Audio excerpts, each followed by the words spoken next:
Hello, my name is Josh Bloom. I live in Lee. I am a local researcher. I'm a member of the Lee Historical Society, and I'm a volunteer with Lee Pride. For more than a decade, I've also been a travel planner. This is my first walking tour that I've created here in the Berkshires, and I'm glad to be able to bring to you a walking tour of the secret LGBTQ+ history of the town of Lee. Thank you for choosing to walk this history with me. Our tour is going to explore stories that have always existed in Lee, but were often whispered, hidden, or erased. We'll be talking about law, art, religion, illness, courage, cruelty, and pride. Some of what you will hear is painful, some of it is joyful, but all of it has happened here in our town of Lee. The town of Lee was incorporated on October 21st, 1777. The town will be celebrating its 250th anniversary next year with big historical celebrations, and so we invite you to come back to our town in 2027 to celebrate that history in its fullness. The town was named after Charles Lee, a Revolutionary War-era Major General, in a lesson about why not to name things after people who are still alive and whose legacy have not been yet completed. The following year, after the town was named after him, Lee was court-martialed for leading the failed Battle of Monmouth against British forces in 1778. This park that we are in is the property of the First Congregational Church of Lee, which is a United Church of Christ church, and we will end this tour by learning more about the church's history. I'm standing in front of a statue that I want to draw your attention to. This fountain is a great place to introduce the concept of queer whispers. And the queer whispers that I want to share with you start and date back to the 1800s. This fountain was made from marble that was quarried here in Lee and was designed by the famous Stockbridge sculptor Daniel Chester French. Daniel Chester French was considered one of the most successful American sculptors of his time, perhaps best known for designing the Lincoln Memorial. This sculpture, as it's seen right here, it was dedicated in 1899. Chesterwood, the Stockbridge Museum at the former home studio of Daniel Chester French, said on its website that, quote, "Beneath French's straight-laced exterior laid queer whispers he left behind for us to puzzle over." When I read that on Chesterwood's website, I reached out to Lucas Griswold, who had served as the senior manager of interpretation at Chesterwood. He told me that, quote, "French had a complex but often overlooked friendship with artist Newton Mackintosh that spanned over 4 decades and challenged assumptions of his straightness." Griswold said that French's work, quote, "reveal the complexity of his era and identity." In my own research, I came across queer whispers about prominent Lee townspeople as well. I found examples of people being referred to as confirmed lifelong bachelors and never-wed spinster women. Let me give you one example without disclosing this gentleman's name, because what I came across was pure innuendo. In the 1940s, a well-liked, tall, good-looking, successful lawyer, businessman, and civic leader from Lee, who was never married, was referred to as a confirmed bachelor in his Berkshire Eagle obituary. To give you a sense of how prominent this man was, the Eagle said he was just as much at home in the White House in Washington as he was at the State House in Boston, and he was just as much at home there as he was in Town Hall in Lee. I have no specific indications about his sexuality, and please understand that I'm not asking you to draw any conclusions about his sexuality at all, but rather I'm asking you to reflect on how the media and society have used terms and euphemisms like confirmed bachelor. The term is still used.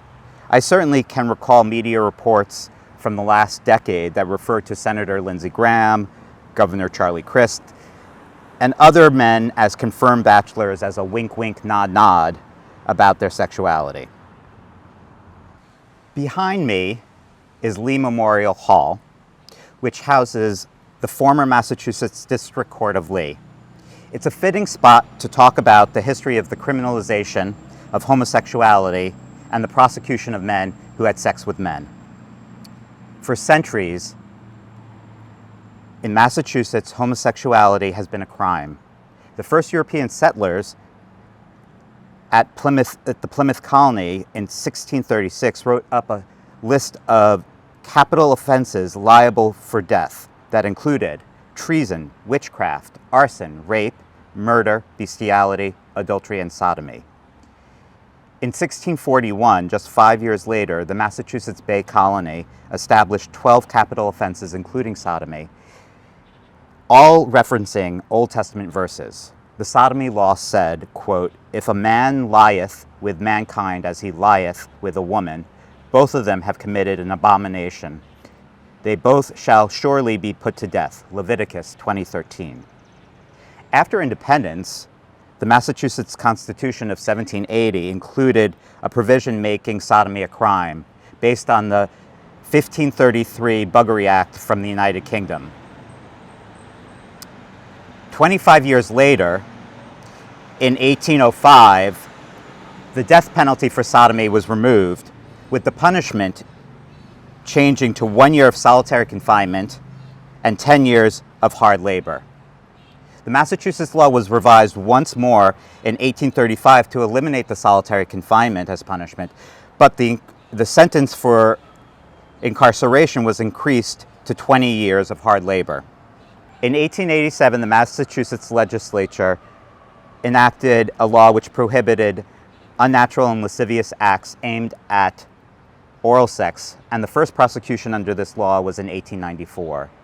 Most of the prosecutions under this law that I found were actually between heterosexual couples, particularly here in the Berkshires. The Massachusetts legislature reviewed the sex crimes laws again in 1918, lowering the conviction penalties for unnatural and lascivious acts from 3 years to 2.5 years. Moving forward to decriminalization, Illinois was the first state to reject its sodomy laws in 1961. Connecticut would become the second state to repeal its sodomy laws in 1971, with 19 more states repealing their laws in the 1970s. Massachusetts is one of 12 states that still have laws banning gay sex in their criminal statutes. However, there have been a series of decisions from the state's Supreme Judicial Court between the years 1974 and 2002 that held that these laws cannot be used to prosecute people committing consensual acts in private. This courtroom remained an active courtroom until the 1980s. There have been sodomy prosecutions that were held here in this courtroom during the first half of the 20th century. In May of 1904, Samuel Gibbs Worcester, a 23-year-old black man from Salisbury, Connecticut, who worked as a teamster for James B. Kinsella of Stockbridge, was arrested for sodomy and brought before the Lee District Court. Samuel Gibbs Worcester pled guilty to the sodomy charge and was sentenced to 3 years in the House of Corrections. He remained in the Berkshires upon his release and died in March 1928 in Ashley Falls. While there may have been other prosecutions for homosexuality in Lee that I missed or were prosecuted under other statutes other than sodomy, I didn't find any that were reported in the newspapers until 1945. In 1945, William Fuller, a 30-year-old hotel worker who was living in Lenox, was arrested for sodomy and committing an unnatural act. The case was investigated by Lee troopers Chester A. Sarmuk and Arthur J. Blackwell. In July 1945, the Lee District Court sentenced Fuller to 2 years of hard labor in the House of Corrections after he pled guilty to 2 counts of sodomy and 2 counts of committing an unnatural act. A 17-year-old Pittsfield boy, whose name I am not going to disclose because he was a minor at the time, was also arrested after police interviewed Fuller. The teenager admitted to a morals complaint in the Lee District Court in July 1945. Before he could be sentenced, he was drafted into the Army, and this was during the very tail end of World War II, and his trial and sentencing never resumed upon his return to civilian life a full 7 years later. Upon his return stateside, he married in 1956. He and his wife had kids, and he had a successful career with a bank in the area. A 16-year-old juvenile was also involved in the investigation without extensive details provided. From a modern lens, and likely even at the time, a sexual encounter between a 30-year-old man and two teenagers ages 16 and 17 is very troubling, both in terms of the age gaps and the muddied ages of consent. What I can tell you is that when Massachusetts was debating the decriminalization of homosexuality in the 1960s and 70s, the grooming of children and teenagers for homosexual sex was a prevalent concern. Meanwhile, heterosexual sex between an adult man and a 16-year-old girl would have been treated legally different. And I will close this chapter of that history by saying the current age of consent in Massachusetts is 16. What I recently learned is that on the second floor of this building used to be a large open space that was used for communal purposes and for entertainment. The Berkshire Eagle reported that Dale, the female impersonator, appeared in Lee in February 1908 with the Guy Brothers Minstrels. The Guy Brother Minstrels played Memorial Hall also in March of 1903, but there was no mention of a female impersonator at that show. I do know that Ed Hayes, a local minstrel troupe from Pittsfield, played for a large house on the second floor of Memorial Hall on June 20th, 1913. And according to the Berkshire Eagle, that evening, Joseph Clement, a well-known amateur soloist, appeared in a new part as a female impersonator and was encored several times. Let's move on to our next stop. This pathway has been dubbed Fairy Alley because of this mural. This mural was painted and put up by CIP, which is the College Internship Program, which is a program here in Lee that is a transitional program for people who are on the autism spectrum, who are transitioning from high school into independent living and college or professional life. And they have an opportunity to have a transitional year of a program here in Lee that helps them with that independence. Fairies have been associated with homosexuality and queer identity. For much of the 20th century, the word fairy was used as a slur against gay men. It suggested weakness, deviance, and invited ridicule. But after the Stonewall Uprising of 1969, queer people began reclaiming that term and transforming it from an insult into power. Fairies in folklore are liminal beings. They cross boundaries, they shapeshift, they refuse rigid rules, especially around gender nonconformity and sexuality. In the late 1970s, a group of gay men founded the Radical Fairies. The Radical Fairies was a movement created around intentional community, rooted in spirituality, creativity, environmentalism, and chosen family. For many, it was a way to imagine queer life beyond the shame and beyond survival. In essence, fairies and gay culture are about liberation. And we'll continue on from our tour from here.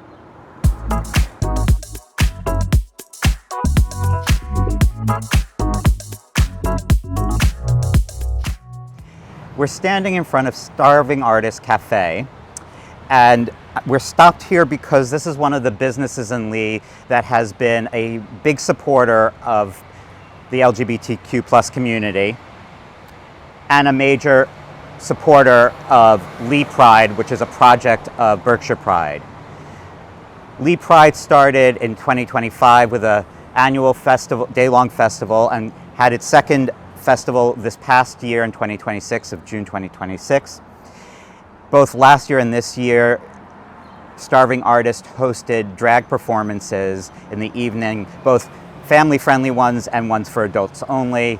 As we saw earlier from the performances from the early part of the 20th century, there's a history of drag performances in Lee that can date back for over 100 years, and it's nice to see that we are continuing that tradition here in modern times as well. We'll continue from here.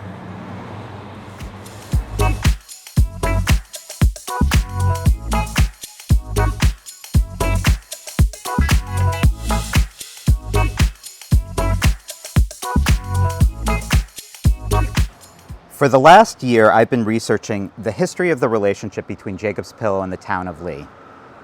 I was especially interested in learning what sort of impact the Pillow and its founder, Ted Shawn, had on culture and sexuality here on the neighboring town of Lee. Allow me to provide you with some background and context. Dancer Ted Shawn purchased Jacob's Pillow in the neighboring town of Becket in the early 1930s.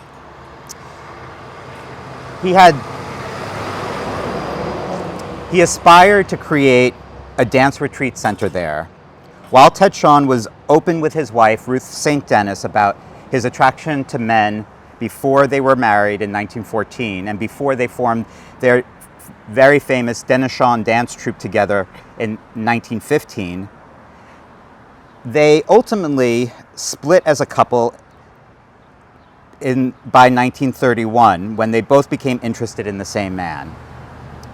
They never divorced, though, and continued to collaborate professionally throughout the rest of their lives. But they remained living separate lives. Shawn established his revolutionary troupe of men dancers at Jacob's Pillow in 1933 with Barton Muma, who Shawn brought to the Pillow from the Denis-Shawn troupe. Barton Muma became Ted Shawn's lover and lead dancer. Shawn recruited other dancers from the Denis-Shawn troupe and convinced a group of physical education students from Springfield College to join as well. Shawn had been on the faculty of Springfield College beginning in the fall of 1932, where his dance course for men was a requirement for all students. Lee became a crucial part of the lives of Ted Shawn, Barton Muma, and the other dancers who became regulars in Lee each summer residency season. Lee historian Florence Consolati wrote in 1978, "For years, people unconsciously drew in their stomach muscles whenever Shawn or his compatriot dancer Barton Muma glided into the post office straight as an Indian." Not the most PC. Although Jacob's Pillow was located 3 miles beyond the town, for years, the festival mailing address and advertisements appeared under a Lee Place line. The Lee Post Office had been in the Gleaner building, which is this Consolati and Insurance and Tax Prep building, and Hair Studio 73 and Bliss Crumbs and Coffee building, until the early 1930s, when it then moved to where the Meow and Growl building is today. It didn't move to its modern site on Railroad Street until 1965.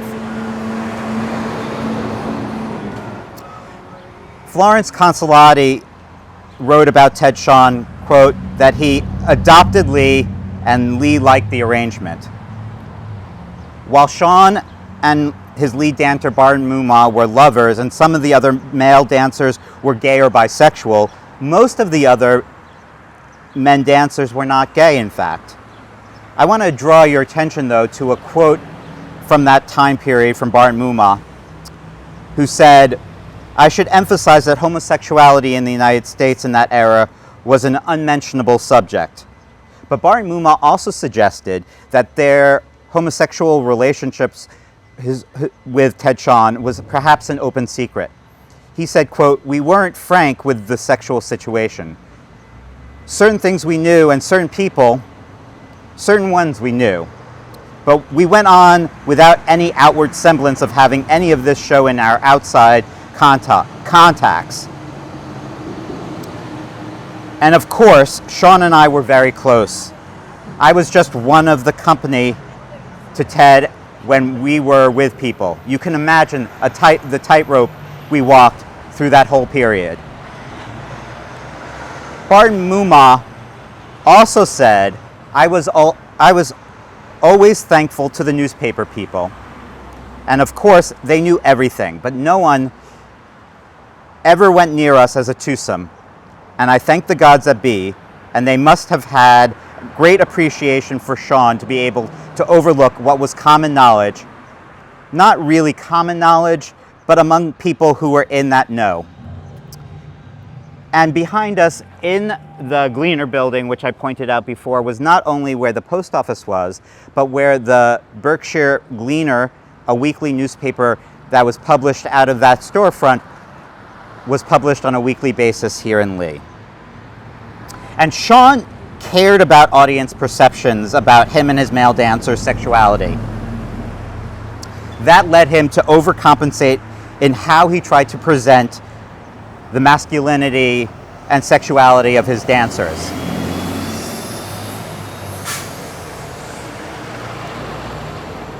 Let me provide a couple of examples from the Lee-based Berkshire Gleaner weekly newspaper and what they had to say about what was projected and what was perceived about dancers' sexuality. An October 1936 Boston Post article titled "Dancing is No Sissy Business" was republished in Lee by the Berkshire Gleaner. The article took pains to declare there wasn't a single pretty boy in the whole outfit. In August 1937, the Lee-based Berkshire Gleaner reported that a cross-section of the residents of cultural Berkshire was in attendance to hear Mr. Shawn tell about the beginnings and progress of his world-famous troupe of male dancers. Shawn told the audience that before he formed his troupe, male dancers were generally thought of as, quote, "just a little bit funny." He continued, quote, "The average American of that time could beat his wife, cheat at cards, drink too much, but if he was interested in beauty or grace, it was disgraceful. Yet grace is but a synonym for efficiency, as we can see today in our crack athletes." Let's continue from there.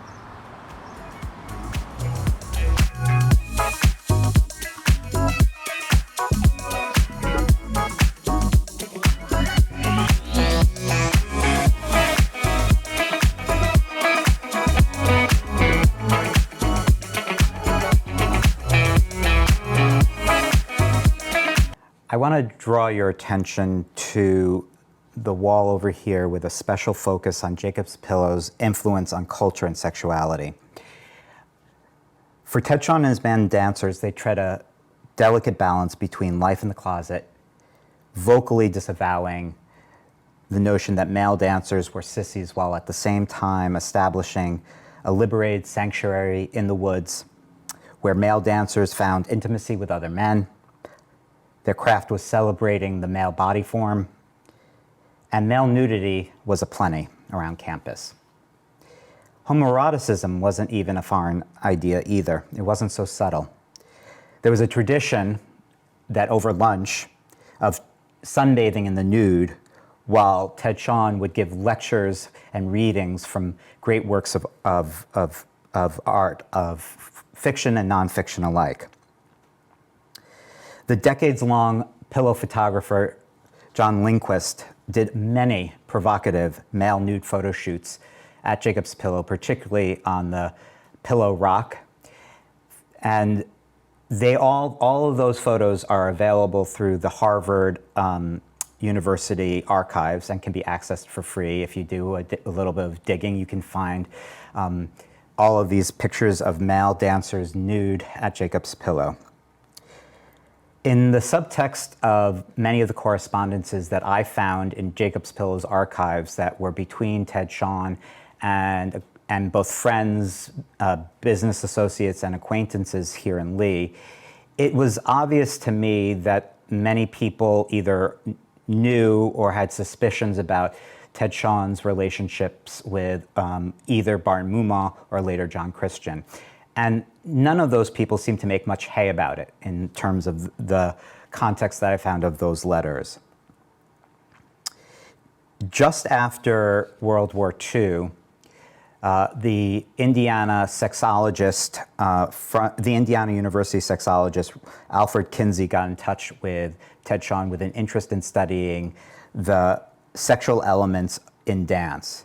And he tried to convince Ted Shawn to send him lots of nude photos of male dancers. And Ted Shawn was suspicious at first, and he then became more acquainted with the project that Kinsey was working on and agreed to participate. Shawn's partner, John Christian, wrote to Kinsey, "Both Shawn and I are only too happy if we have in any small way aided in your research. Shawn is in Lee, Mass. Today, or he would have written himself. In your interviews, you have doubtlessly noticed that your subjects are flattered to find their sex lives interesting to Dr. Kinsey. That, combined with our natural interest in your work, has made us no different than the rest. If you were to accomplish but half of your aims, you have already made a major contribution to the understanding of the problems of present civilization. Ted will only be too glad for any further information he can offer, and we both hope we will have the pleasure of visiting with you in your home territory." As he was nearing the end of his life, Ted Shawn wrote to gay dance writer named Walter Terry saying, "Someday I will be able to speak about this," and he was referring to homosexuality, "without any harm to the dance, or if it's too late, maybe you will speak for me."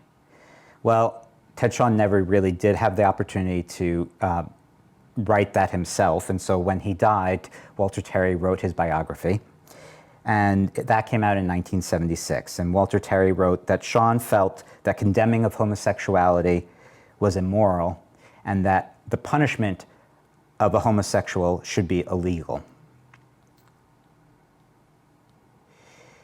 Homophobia in Lee in the 1980s and 90s was described to me by several people as widespread and latent.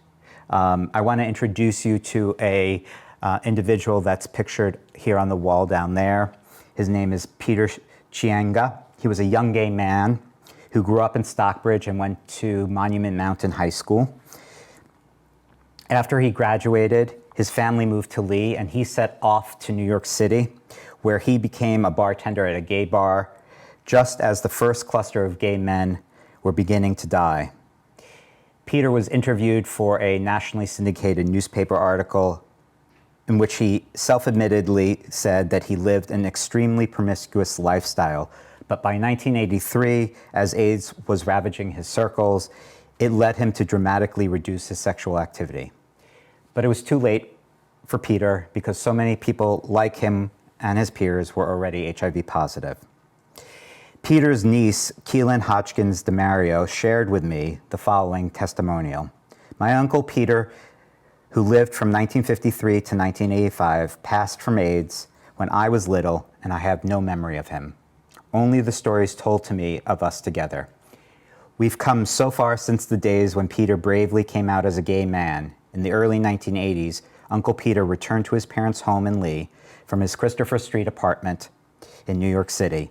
He was sick and battling AIDS. He was treated horribly by many in the community.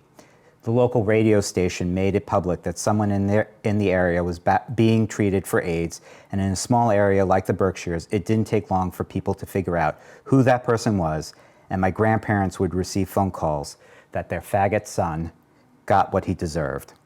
My mom said it was hard enough to know that she was losing a brother. But to see her parents endure such vile comments from the community, she said it was brutal. While Uncle Peter was in the local hospital, his dining tray would be kicked into his hospital room and his family would have to bring it into him. Only one nurse would come into his room and treat him with the dignity that he deserved and rub lotion on his lesion-covered legs. We've come a long way in this country to show support for the LGBTQ plus community, but we have a long way to go. And we'll stop there, and we'll continue on with our tour. We just left the Lee Library, where we learned about homophobia and hate from the 1980s and 90s here in Lee. And I want to talk to you about some other accounts beyond Peter's story. I interviewed multiple people here in Lee who described perceiving widespread latent homophobia in the town in the 1980s.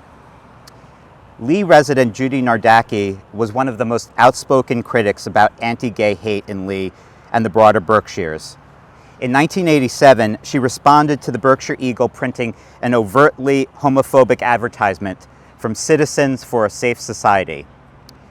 Nardacki would go on to become a regional and national leader in PFLAG, which is Parents and Friends of Lesbian and Gays, which later was brought in to be Parents, Family and Friends of Lesbian and Gays. She continued to be a prolific letter writer to the Berkshire Eagle. Some of her headlines include, "Sexual preference is not relevant," "Gays and lesbians, part of the family," "Celebrate, don't condemn diversity," "Church, homosexuality and tolerance."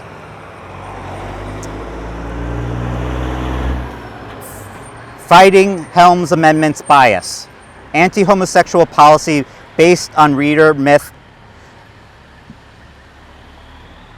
"Anti-homosexual policy based on myth, reader saddened by myths, misinformation and letter." Judy would also be one of the founders of Berkshire Stonewall Coalition, which was one of the earliest organizations about gay rights here in the Berkshires, and she would become a board member of that organization in its first year.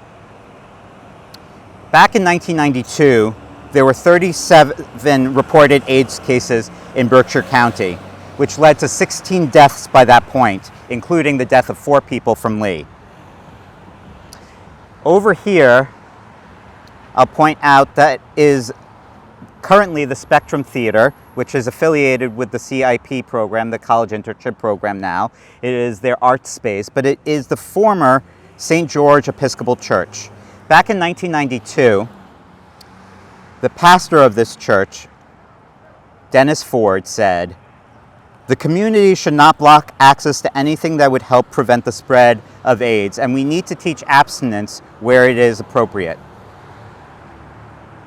We'll continue on to another church down the road from here to learn a little bit about some history of the Catholic Church.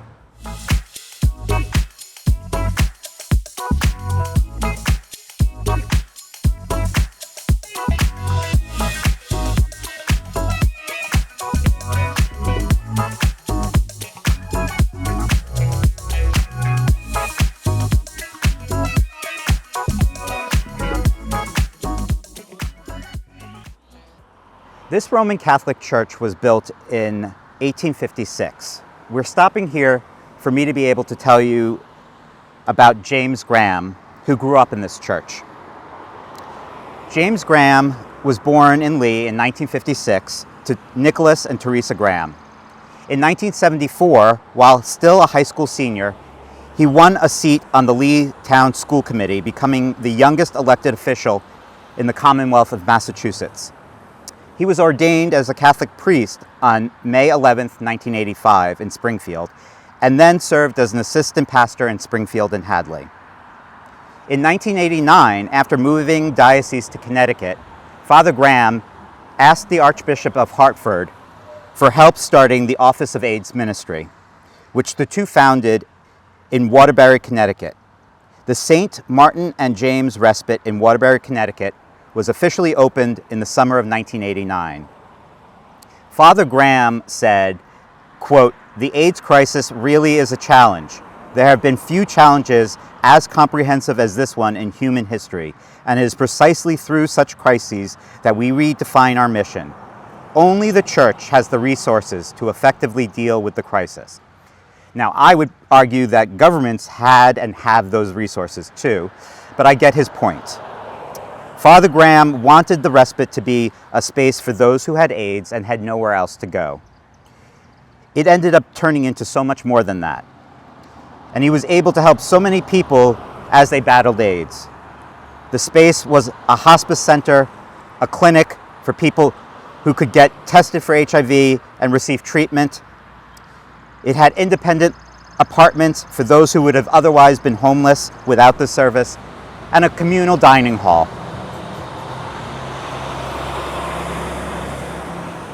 His colleague, Barbara Glod, said, quote, "It wasn't just meals and a place to live. He brought a sense of family with him. And it became a good place for people to finish out their lives." The St. Martin's and James respite connection with the Archdiocese of Hartford allowed for proper Catholic burials to be held throughout the Archdiocese for those who passed away while staying at the respite. Father Graham traveled throughout Connecticut to give last rites to those dying of AIDS and help families cope with the loss of loved ones from AIDS. Father Graham even took legal guardianship of two people who otherwise would have had nobody to make medical decisions on their behalf when they got too ill due to having AIDS. He even influenced Vatican-level conversation about AIDS.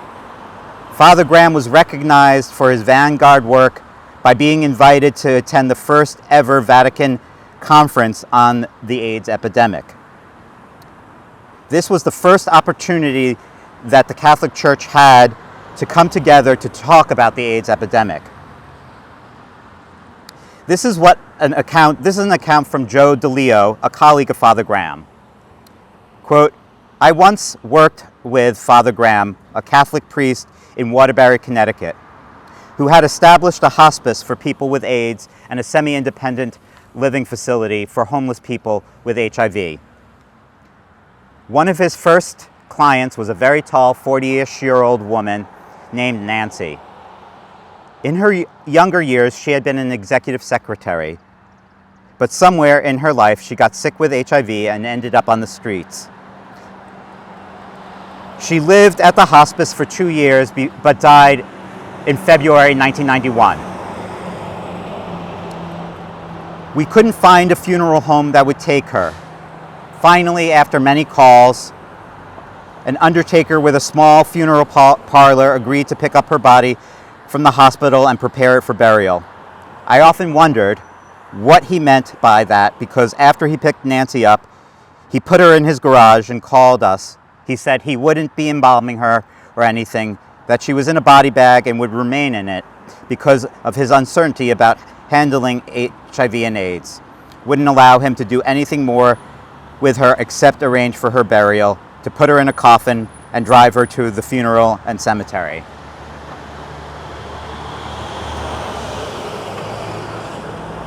He said if we wanted to dress her or do her makeup and her hair, we should send someone from our organization down to do it.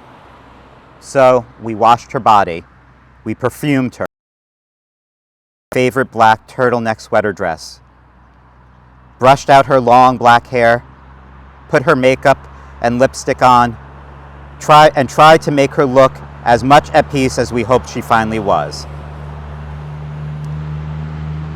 I didn't want the undertaker to see what we had done.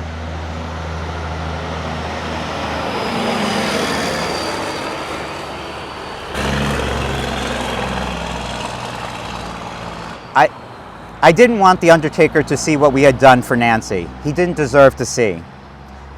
To have his eyes see our work would have invaded her serenity. We buried her in a plot that was donated by the Catholic Cemeteries Association in a quiet and peaceful rural cemetery. That was a very hard day for me.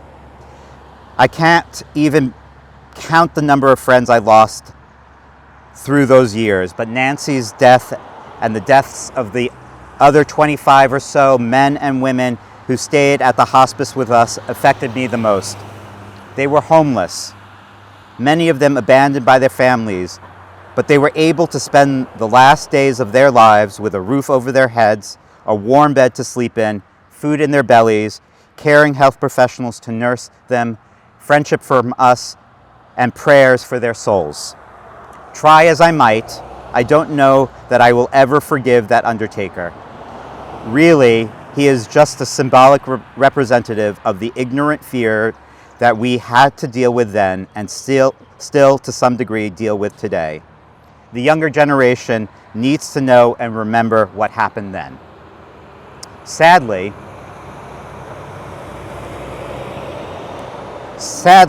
the St. Martin and James respite fell apart in the fall of 1992 amid financial problems. And Father James Graham at the time was also battling his own health issues, which included debilitating multiple sclerosis. After the respite fell apart, Father Graham moved to Baltimore and continued advocating for people with HIV by getting support from Congress to increase Medicaid assistance for those battling AIDS. Father Graham died at the age of 41 in 1997. We'll continue from here.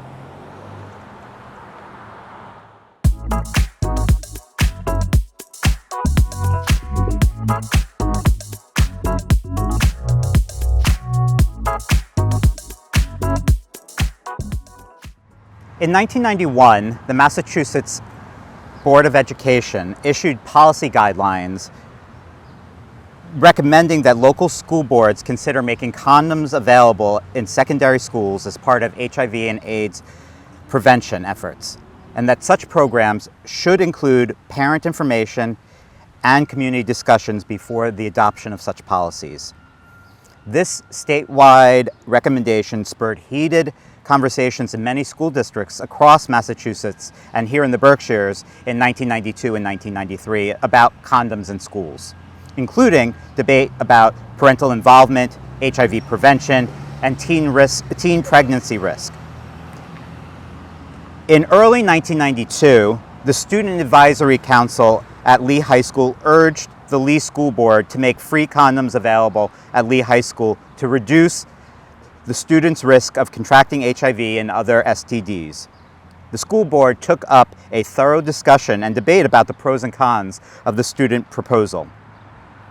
Opposition came from community members as well as school administrators. Lee resident Connie McCarthy said in a January 1992 school board meeting, quote, "Death is inevitable. I would prefer the Lord to take one of my children before they live a promiscuous life." The Berkshire Eagle also reported that a Lee school board member said she, quote, "received a telephone call from a woman who told her that she thought the death of a person from AIDS would be all right because they would be in heaven with God and they wouldn't have to live with their mistake." A Southern Berkshire's doctor, who still practices in Great Barrington, spoke before the school board and undermined the effectiveness of condoms in reducing the risk of HIV transmission and provided inaccurate medical information to the school committee by warning that HIV could possibly be spread through kissing. Homophobia was present at Lee High School during this period of the early 1990s. One of the only 2 black students at Lee High School in 1992 told a reporter who asked about racism at the school that Lee High School, quote, "students might be more inclined to make negative remarks about homosexuality than about someone's race." And that was after someone had called her the N-word during the previous school year. On March 16, 1992, the Berkshire Eagle featured an editorial on protecting teens from AIDS, and the paper's editors wrote, quote, "The town of Lee deserves credit for conducting over a number of weeks an enlightened and compassionate discussion of how best to deal with the threat of AIDS to young people. There are a few points that all involved would seem to agree on. That heterosexual and homosexual transmission of AIDS is a legitimate concern for the school committee, that abstinence from sex is the only completely certain way to avoid this viral infection as well as other sexually transmitted diseases and unwanted pregnancies, and that a certain percentage of kids in Lee, as elsewhere, are not abstinent. The disagreement begins over the issue of whether schools in Lee should go beyond education about AIDS to make condoms available in schools to those kids who are not abstinent.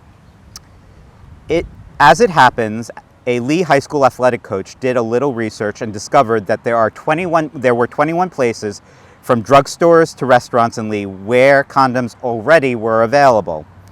The newspaper said, quote, "Youngsters in Lee who want to use condoms can get them if they can get over the embarrassment of buying them from a clerk they know from church or Little League baseball, or if they can find one of the few dispensing machines in town." Across the street from us is Joe's Diner. The owner of Joe's Diner, Joe Sorrentino, told the Berkshire Eagle in 1992 that his diner's condom machine had been in the bathroom since the mid-1980s and, quote, "have kept a lot of kids out of trouble and saves them the embarrassment of walking into the local pharmacy." Joe said, quote, "We sell quite a bit since this AIDS started."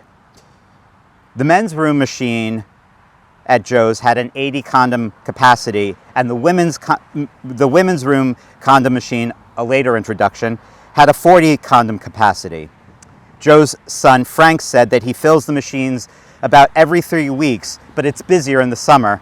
"We do pretty well when the camp counselors are in the area."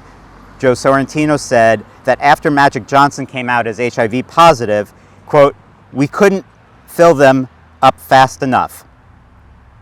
Going back to the school board debate, on June 2nd, 1992, this is a report from the Berkshire Eagle, quote, "An evenly divided school committee failed to reach an agreement on making condoms available at Lee High School.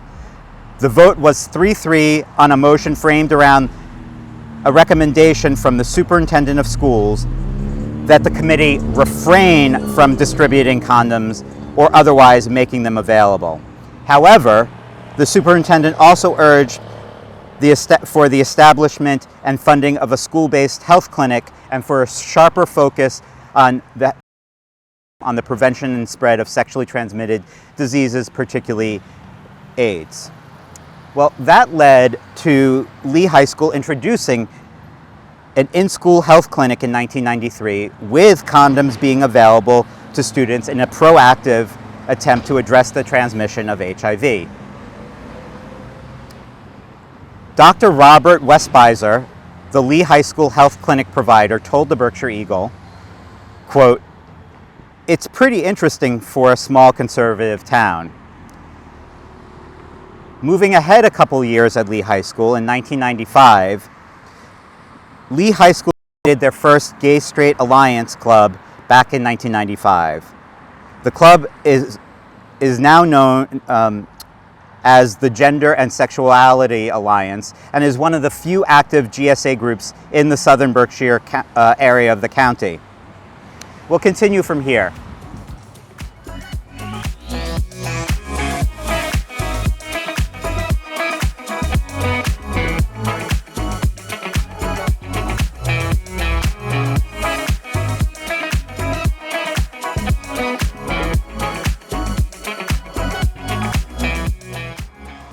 We're stopped here to talk a little bit about more modern homophobia in Lee. Matt Kinnaman, a now former resident of Lee, was a former youth pastor. He was a Republican candidate for the Massachusetts 1st Congressional District seat in the U.S. House of Representatives, and was a regular columnist for the Berkshire Eagle. He spearheaded local efforts in Lee and the wider Berkshires to prevent the adoption of marriage equality laws.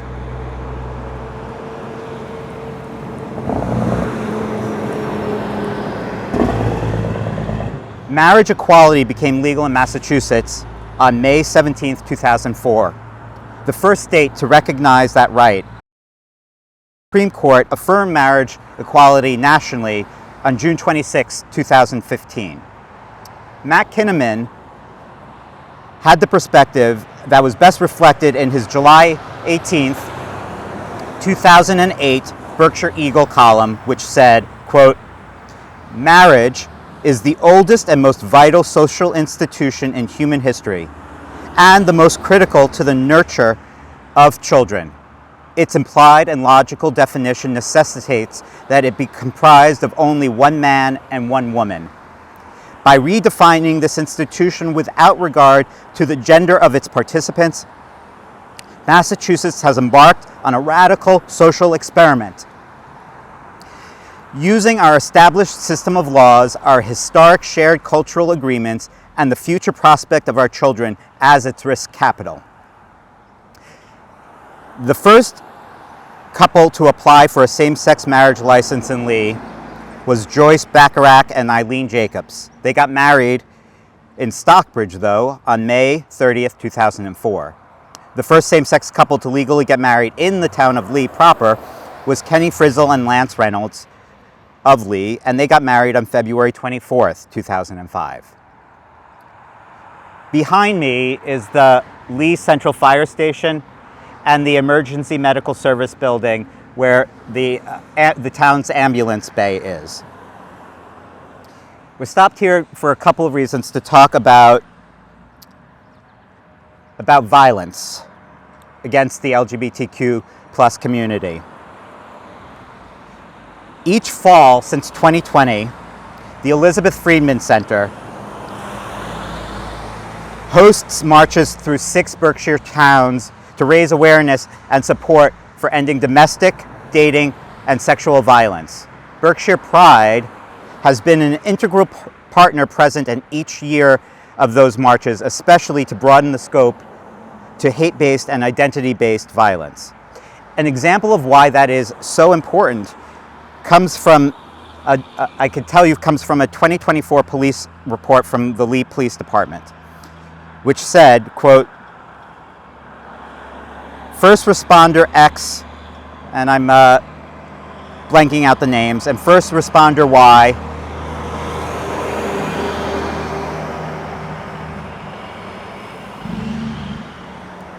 I'll repeat that. A 2024 Lee Police report said first responder X and first responder Y came into the station and both gave voluntary written statements to the incident that transpired. In Y's statement, she stated that after the assailant punched her in the face, she asked him why he did that, and he stated, quote, "Because you're a lessee," end quote, which is referring to the sexual orientation of first responder Y. We'll continue on our walk from here. Behind me is Cafe Triscal, and behind Cafe Triscal is the former location of the Lee Youth Association's Busy Bee Child Care Center. Busy Bee has, since 2023, marched with its school committee as part of Berkshire Pride's celebration in Pittsfield and their parade each year, and has hosted Pride events for their students and families each year, which is quite remarkable for our town of Lee and one of the most progressive of the early childhood centers in the Berkshires. We'll continue on from here.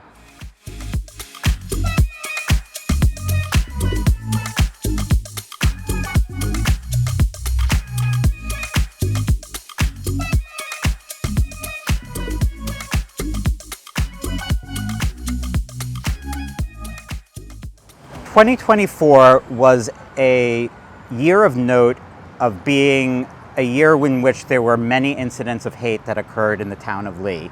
I already talked about the assault that occurred earlier of the first responder. There was another incident that happened here at the Lee Library in 2024. Drag Story Hour, which was founded by a Lee resident in terms of the Berkshire chapter, had plans to do a Drag Story Hour storytelling here at the Lee Library. However, they received calls of complaint from people within the community. Cass Santos China, executive director of Berkshire Pride, told the Berkshire Eagle in March of 2024, quote, The library got some calls that all said they did not want Drag Story Hour in their town. They didn't identify themselves, and they all threatened to protest the event today. Well, in response, Berkshire Pride organized a preemptive counter-rally that was well attended, and thankfully none of the haters showed up, and the event was a success. We'll continue on from here.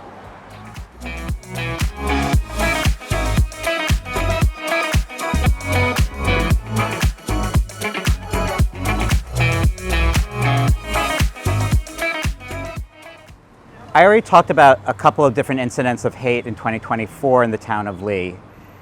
That year also there was a spate of thefts or vandalism to pride flags that happened around town.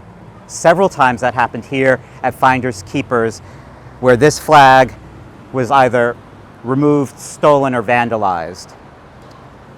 The owner of Finders Keepers, Michelle LeClaire, wrote on Facebook on March 10th, 2024, "I arrived at the shop this morning to discover someone had stolen our pride flag.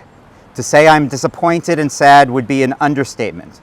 I am sincerely hoping somebody wanted one to display and couldn't afford to get their own, rather than an attack on the inclusiveness of our store." She also said our pride inclusivity flag has been destroyed once again. This is after another incident that occurred. But the message remains constant. Though this is the third time, I'm not discouraged. You can tear down our flag, but you cannot tear down our message. Our store remains a safe space for all, a place where everyone can be themselves, stand tall, be proud, and remember you are loved, valued, and appreciated here. Shop owner Michelle LeClaire said in 2025, quote, "In a town this small, community means everything. Pride reminds us that everyone here deserves to be seen and celebrated. And for me, it is amazing how a bit of color and inclusivity makes our whole town feel brighter." You can also see that for Pride this year in 2026, the town of Lee, as it did last year, lit up the lamppost in rainbow-colored lights. So you could see that you see blue and green, and if you head down the street more, you'll see the red and orange. And the town of Lee has been very supportive and helpful in our town celebration of Pride, both in 2025 and in 2026. We'll continue on from here. Behind me is the Morgan House, which is a restaurant and lodge. After Nat King Cole died in 1965, his widow, Maria Cole, bought a house in Tyringham and also bought this Morgan House here in Lee. The Cole's adopted son, Nat Kelly Cole, was only 6 when his father died. He ended up spending his adolescence here in the Berkshires and attended a prep school in Connecticut. When he graduated high school, he moved to California for college and worked as a model and an actor. He came out as gay at the age of 19 in 1978. He was diagnosed as HIV positive by the mid-1980s. Joel Rothschild wrote that he became reconnected with Kelly in 1986. He said that Kelly had changed for the better. Quote, "Being HIV positive had humbled him and made him softer. He dealt with it in such a good way. I wish more people could deal with suffering and loss in such a manner."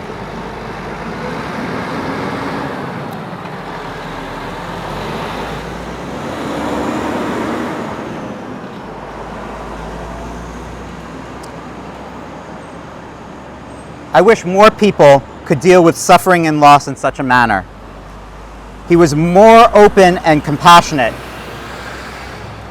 Suffering does that to some people. Other people can be bitter. Nat Kelly Cole died of AIDS in 1995. Natalie Cole wrote candidly about Kelly in her memoirs and interviews, where she described him as a brave man who, much like their father, refused to back down in the face of prejudice. Kelly's death influenced Natalie Cole's commitment to HIV and AIDS activism. She became a vocal supporter of the National Minority AIDS Council and other initiatives to combat the AIDS epidemic. Let's continue on here a little bit further.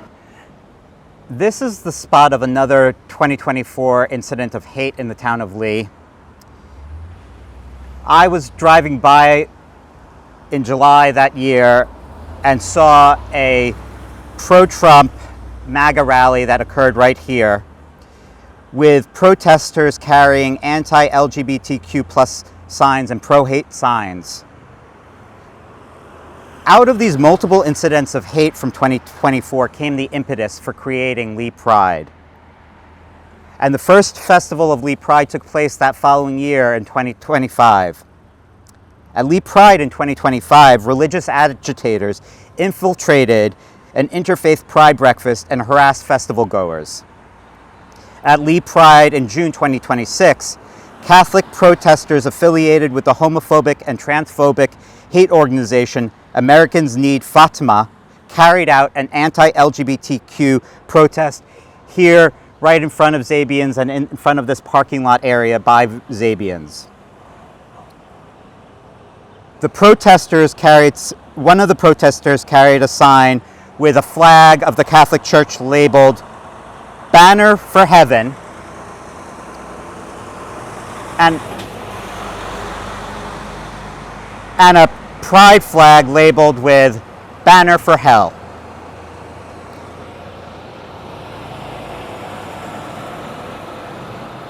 Down the street from us, at the end of Main Street, we could see Knollwood Antiques with pride flags proudly flying from the front of their store. Richard Levine and his husband, Stephen Concannon, have co-owned Knollwood since 2024. It is not the only LGBTQ plus owned business in Lee. Another prominent business that is owned by a gay couple in Lee is the Devonfield Inn, which is just around the corner and up a bit. And for the last 2 years, the Devonfield Inn has hosted an afternoon concert for Lee Pride and have hosted events for the Massachusetts LGBTQ Chamber of Commerce.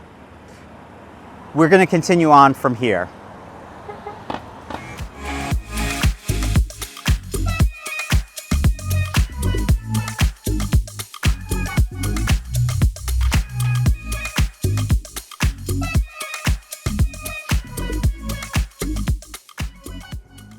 So I'm standing in front of the First Congregational Church of Lee, which is a UCC church, a United Church of Christ church.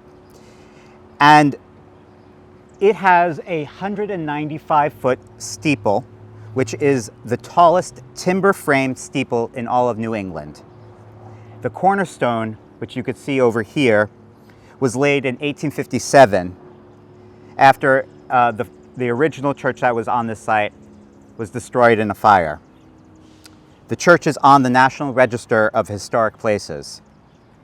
In 1984, the Massachusetts Conference of UCC Churches became the first such conference to urge, but not require, its member congregations to go through the open and affirming process.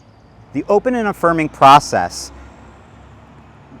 certifies local churches and other ministries of the United Church of Christ as open and affirming after adopting a covenant welcoming all persons into the Christian community, including equal participation in the life and ministries of the church. An explicit welcome to the LGBTQ plus persons is required. Most open and affirming church covenants also welcome other communities that historically have been excluded or marginalized by the church. It was over a decade until the mid-1990s before the First Congregational Church of Lee, held a series of monthly discussions on the topic of open and affirming, the church's relationship to gay, lesbian, and bisexual persons. And it invited not just its church members to attend those conversations, but it invited the broader community as well. However, it took another 8 years before the First Congregational Church of Lee adopted their own open and affirming covenant on November 17th, 2013. And that was after they went through yet another year-long discernment process. The church now proudly states on their website, and states for all who will listen, that homosexuals and others feeling shunned by other religious organizations are fully accepted into the ministry of the local church. The church values are, quote, "We welcome all of God's children with their different ethnic backgrounds, gender identities, gender expressions, sexual orientations, family structures, marital status, economic status, races, or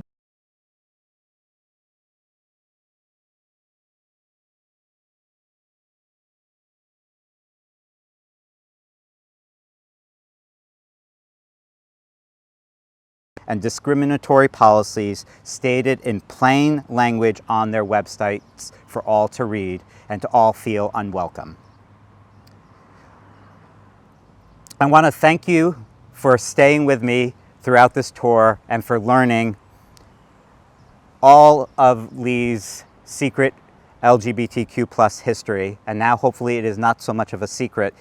And this history is continuing on through Lee Pride, through companies here in town that are proud to support the LGBTQ community, and for families that are raising their families here. So thank you, and I invite you to be part of our history.